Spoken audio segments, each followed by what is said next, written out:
My childhood sweetheart who promised to marry me the moment I graduated proposed to Camille Willow, my sister, during my graduation ceremony. At that moment, Dennis Malcolm, the most eligible and admired bachelor in Blington City's elite circle, stepped forward and confessed his love for me immediately after my childhood sweetheart's proposal was accepted. For 5 years after our marriage, Dennis showered me with devotion, treating me with such tenderness that it felt as though I were the center of his world. But everything shattered the day I overheard a conversation between him and his close friend, Dennis. Now that Camille's on top, are you really going to keep pretending with Tracy? It doesn't matter, I'll never have Camille. Besides, as long as I'm here, she'll never disrupt Camille's happiness, he answered. The paper notes he held dear, each one carefully preserved, revealed a harsh truth. Each one carried her name, accompanied by heartfelt wishes. May Camille be released from her burdens, may she find peace within herself, may Camille achieve all she dreams of, and may her heart love freely. Camille, we were never meant to be together in this life. I can only hope that in another, we will walk side by side. 5 years of devotion shattered in a single moment of clarity. I crafted a false identity and planned an elaborate drowning to vanish without a trace from this day forward. In this life and all others, we shall never cross paths again. Chapter after.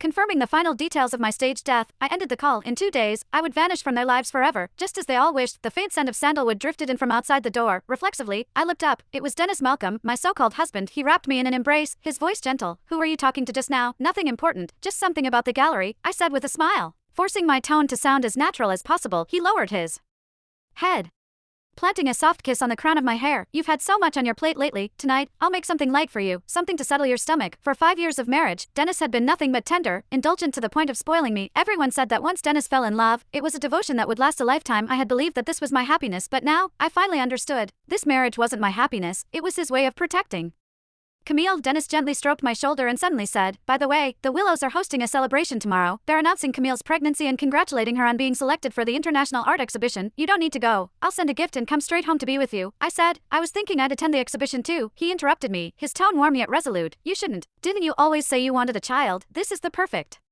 time to stay home and rest. Lowering my gaze, I hid the storm brewing within me. All these years, we had never had a child. I used to think it was fate, but now I realized he had never wanted one. The reason he didn't want me at the exhibition was likely the same as before. He didn't want me to be competition standing in Camille's way. He kissed my forehead gently, completely unaware of the depth of the void my heart had fallen into. Your birthday is the day after tomorrow. I've already planned a surprise for you. A surprise? Huh, okay, I replied, my voice calm and collected. I've planned something for my birthday too, so make sure to clear your schedule to be with me. He smiled and nodded. Of course, whatever my darling wants, I'll make it happen. I looked up at him, managing to return his smile. Dennis, you really went all out for the one you truly loved. That night, sleep wouldn't come. I carefully shifted his arm from around me and slipped away. In the process, I knocked over his charm bracelet, the one he always carried with him. Chapter. When I picked up Dennis's charm bracelet, I noticed something unusual about the charms. Under the dim light, I examined them closely and finally saw that each charm was inscribed with a word, Camille. In that moment, I gave up on Dennis entirely. The next morning, I said to Dennis, let's go to the Willow family residence together.